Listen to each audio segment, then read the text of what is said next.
구약성경 사무엘상 24장 1절부터 15절까지 말씀 한 절씩 교독하겠습니다. 사울이 블레셋 사람을 쫓다가 돌아오매 어떤 사람이 그에게 말하여 이르되 보소서 다윗이 엔게디 광야에 있더이다 하니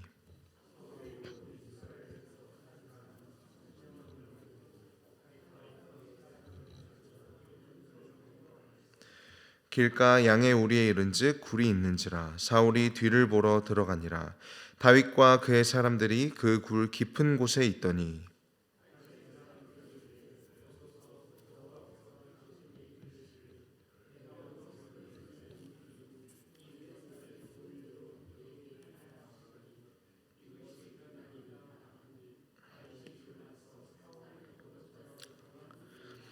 그리한 후에 사울의 옷자락을 뱀으로 말미암아 다윗의 마음이 찔려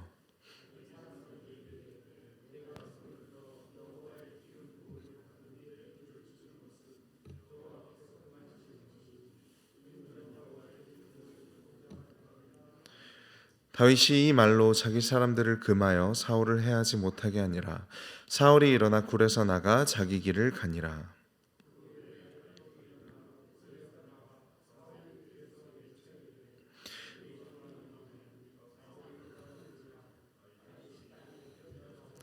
다윗이 사울에게 이르되 보소서 다윗이 왕을 해하려 한다고 하는 사람들의 말은 왕을 어찌하여 들으시나이까.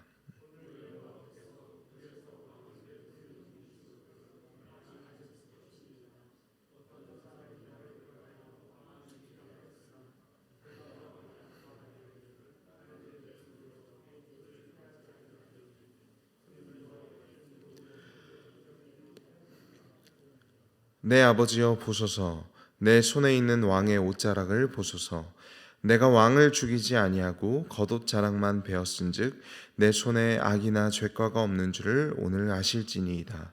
왕은 내 생명을 찾아 해하려 하시나 나는 왕에게 범죄한 일이 없나이다.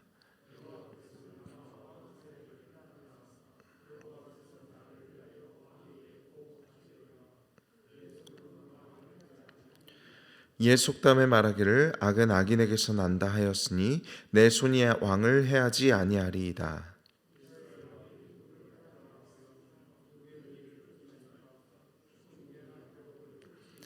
함께 읽습니다. 그런즉 여호와께서 재판장이 되어 나와 왕 사이에 심판하사 나의 사정을 살펴 억울함을 풀어주시고 나를 왕의 손에서 건지시기를 원하나이다 하니라.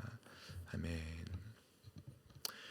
23장 후반부에서 사울 왕이 블레셋을 쫓다가 오늘 24장 초반에 들어서서 다시 다윗을 쫓는 일에 사울 왕이 전념하고 있습니다. 그리고 1절에 보시면 사울이 블레셋 사람을 쫓다가 돌아와서 어떤 사람이 그에게 말하는데 다윗이 어디에 있다고 말하냐면 바로 엔게디 광야에 있더이다 하니 라고 말을 하고 있습니다. 엔게디 광야라는 곳이 어떤 곳이냐면 바로 사해 옆에 있는 이스라엘의 사해라는 바다 옆에 있는 작은 오아시스가 있는 지역인데요. 그곳에는 600m가 넘는 깎아지르는 그런 절벽이 있고요. 또 그 위에 넓게 펼쳐진 넓은 고원이 있습니다. 그리고 그 고원과 깎아지르는 절벽이 침식으로 파여서 복잡한 협곡과 또 동굴들이 많이 형성되어 있는 곳이라고 합니다. 그래서 이 엔게디 광야라고 하는 곳은 넓디 넓은 황무지이고 또 황량한 곳이고 또 사람이 살기 힘든 곳이고 동물들조차도 잘 눈에 띄지 않는 그러한 곳입니다. 다윗은 지금 이 황량한 광야 속에서 사울 왕에게 쫓겨 고독 가운데 또 두려움 가운데 내던져져 있습니다. 그는 필히 스스로 이렇게 질문했을 것 같습니다. 나의 인생이 어디로 가고 있는 것인가? 그는 자신의 인생을 한 치 앞도 알 수 없고 아무것도 예측할 수 없는 그런 황량한 광야 가운데 있는 것이죠. 그가 도망한 광야는 찬란한 자연과 동시에 목숨을 집어삼키는 폭풍우가 몰아치는 곳입니다. 아름다움과 위험이 공존하는 곳이죠. 다윗은 지금 이 광야에 내쳐진 도망자, 떠돌이 신세라고 할 수 있습니다. 그리고 오늘 본문을 잘 보시면 이런 다윗을 사울이 쫓고 있는데 무려 3,000명의 군사들을 이끌고 다윗을 추격하는 중입니다. 그리고 이 사울이 다윗을 쫓는 중에 잠시 뒤를 보러라고 성경에 나와 있는데 이것은 용변을 보기 위해 동굴에 들어갔다는 말입니다. 그리고 놀랍게도 그 동굴 깊은 곳에는 누가 숨어 있었냐면 다윗과 그의 무리들이 사울을 피해서 숨어 있었던 동굴인 것이죠. 2절과 3절 말씀 보실까요? 사울이 온 이스라엘에서 택한 사람 3,000명을 거느리고 다윗과 그의 사람들을 찾으러 들염소 바위로 갈새 길가 양의 우리에 이른즉 굴이 있는지라 사울이 뒤를 보러 들어가니라. 다윗과 그의 사람들이 그 깊은 곳에 있더니 사울이 뒤를 보러 들어간 그 굴에 다윗과 그의 사람들이 그 깊은 곳에 있었다는 것이죠. 그리고 이어서 4절에서는 놀라운 주장이 등장합니다. 바로 다윗의 사람들이, 그러니까 다윗과 함께했던 그의 측근들이 다윗에게 한 말인데요. 다윗의 사람들이 이르되 보소서 여호와께서 당신에게 이르시기를 내가 내 원수를 내 손에 넘기리니 내 생각에 좋은 대로 그에게 행하라 하시더니. 그러니까 다윗의 측근들이, 다윗을 지지하는 사람들이 다윗에게 무엇이라고 말하고 있냐면 여호와께서 당신에게 내가 원수를 너의 손에 넘기리니 너의 생각에 좋은 대로 그에게 행하라 라고 말하셨다고 다윗의 사람들이 다윗에게 말합니다. 그리고 우리가 여기에서 질문할 수 있는 것은 정말로 하나님께서 다윗에게 그렇게 말씀하셨는가 하는 것이죠. 그러나 많은 성경 주석가들이 공통적으로 밝히는 것은 무엇이냐면 하나님은 다윗에게 그렇게 말하신 적이 없다는 것입니다. 그렇다면 다윗의 측근들은 왜 이렇게 말하고 있는 것일까요? 여러분, 하나님이 다윗에게 약속하신 것은 무엇이었습니까? 하나님이 다윗에게 분명히 약속하신 것은 바로 이스라엘의 기름 부음 받은 왕의 자리였습니다. 그러므로 그 약속대로 다윗은 언젠가 반드시 이스라엘의 왕이 될 것이죠. 그래서 지금 다윗의 측근들은 그러한 하나님의 약속에 비추어 볼 때 지금과 같은 기회가 하나님이 다윗을 이스라엘의 왕으로 세우시는 방법이 될 수 있다고 스스로 판단하고 여겼던 것 같습니다. 그래서 마치 다윗이 사울을 죽임으로써 이스라엘의 왕이 되는 것이 하나님의 뜻인 것처럼 말하고 있다는 것이죠. 여러분, 그런데 다윗은 어떤 선택을 내리죠? 우리가 잘 알고 있는 것처럼 놀랍게도 다윗은 그 순간 하나님이 약속하신 것과 또 하나님이 허락하지 않으신 것을 구별함으로써 사울 왕의 목숨을 건들지 않습니다. 여러분, 하나님이 다윗에게 약속하신 이스라엘의 왕의 자리이죠. 그러나 하나님이 동시에 허락하지 않으신 것은 무엇이었습니까? 기름 부음 받은 자를 목숨을 빼앗는 것입니다. 다윗의 측근들은 다윗이 직접 왕을 죽임으로써 이스라엘의 왕위에 오르는 것이 하나님의 뜻이라고 여겼지만 다윗은 이러한 선동을 거부합니다. 그는 분명하게 하나님의 뜻인 것과 하나님의 뜻이 아닌 것을 구분할 줄 알았다는 것이죠. 여러분, 그러므로 우리는 다윗의 측근들이 말하는 내 생각에 좋은 대로 행하라는 그러한 유의 신앙생활을 주의해야 합니다. 하나님은 앞선 사사기의 역사 가운데 이스라엘 백성들에게 계속 무엇을 고발하셨냐면 그들이 자기의 소견에 옳은 대로, 그러니까 그들이 보기에, 그들이 판단하기에 옳은 대로 행하는 것을 보셨습니다. 사사기의 백성들은 자신들이 옳다고 생각하는 방식대로 판단하고 움직였다는 것이죠. 그리고 지금 다윗의 측근들은 동일한 논리, 즉 내 생각에 좋은 대로, 내 소견에 옳은 대로 행하라고 다윗을 선동하고 있습니다. 그러나 다윗의 판단은 그가 사울의 겉옷 자랑만 베는 것이었습니다. 여러분, 생각해보면 다윗이 정말로 고민하지 않았을까요? 하나님이 분명히 나를 이스라엘의 왕으로 세우시겠다고 말씀하셨고, 그리고 그 타락한 왕, 그 미친 왕인 사울 왕이 무방비 상태로 자신 앞에 놓여 있는 이 상황이 하나님의 뜻일 수도 있다는 생각을 다윗이 정말로 하지 않았겠습니까? 만약에 사울을 죽인다고 해도 그를 지지해주는 주변 측근들이 그 옆에 있습니다. 심지어 그들은 사울 왕을 지금 죽이는 것이 하나님의 뜻이라고 말하고 있습니다. 자신을 억울한 도망자 신세로 황량하고 고독한 광야로 내던진 사울, 자신에게도 모자라 이제는 자신의 아들에게조차도 창을 던져 죽이려고 하는 미친 왕이 아닙니까? 이 사울 왕만 죽인다면 당장 자신의 광야의 비참한 삶을 마무리 지을 수 있습니다. 다윗 자신의 아무도 알아주지 못하는 그 억울함과 분통함을 해결할 수 있습니다. 또 어떤 명분이 있죠? 이 이스라엘 백성들을 이 미친 왕의 통치로부터 구원할 수도 있는 명분도 있죠.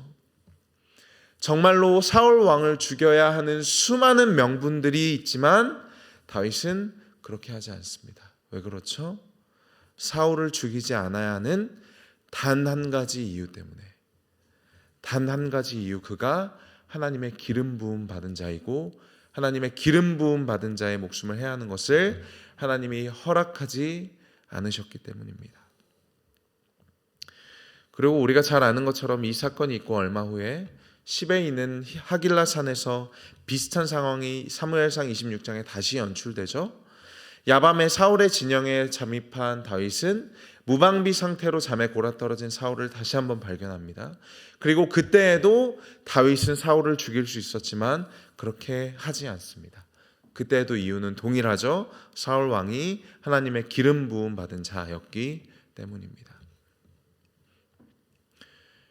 여러분, 이처럼 하나님은 다윗 앞에 그의 원수이자 이스라엘의 왕인 사울 왕을 두 번이나 무방비 상태로 데려다 놓으셨습니다. 오늘 본문에서 용변을 보는 자리에서 또 26장에 넘어가서는 잠에 골아 떨어진 상태로 하나님은 두 번이나 사울 왕을 다윗 앞에 데려다 놓으셨다는 것이죠. 그가 맘만 먹으면 자신의 손으로 왕위를 쟁취하고 광야의 생활을 끝낼 수 있는 그 시험과 연단의 자리에 다윗은 앉아 있습니다. 여러분, 이것이 우연의 일치이겠습니까? 절대 그렇지 않다는 것이죠. 하나님이 사울 왕을 다윗 앞으로 데려다 놓으신 것입니다. 그리고 이런 상황 속에서 다윗이 내리는 판단은 자신의 소견에 옳은 대로 또 그 생각에 좋은 대로 행하지 않는 것이었습니다. 하나님의 뜻이라고 말하는 주변 사람들의 말을 거절하는 것이었습니다. 사울을 죽임으로써 자신의 손으로, 자신의 힘으로 광야 생활의 도망자 생활을 끝내고 이스라엘의 왕위에 올라가는 쉬운 길을 선택하지 않습니다. 대신 그는 오늘 본문에서 이런 말들을 하죠. 4절에서는 여호와께서 당신에게 내가 원수의 손을 넘기리니, 5절에서는 여호와의 기름 부음 받은 자를 치는 것을 여호와께서 금하시는 것을, 10절에서는 여호와께서 왕을 내 손에 넘기셨고, 12절에서는 여호와께서 나와 왕 사이를 판단하사 여호와께서 보복할 것이고, 마지막 15절에서는 여호와께서 재판장이 되어주셔서 나를 왕의 손에서 건지시기를 원합니다. 여러분, 나의 생각에 좋은 대로, 자신의 소견에 옳은 대로, 또 내 주변 사람의 조언대로 스스로 광야의 길을 끝내고 왕의 자리에 오르는 쉬운 길을 다윗은 걷지 않고, 대신 다윗은 무엇이라고 말합니까? 여호와께서 하실 것입니다. 여호와께서 하실 것입니다. 다윗은 하나님께서 사울 왕을 두 번이나 무방비 상태로 자신의 목전에 데려다 놓은 것을 경험하죠.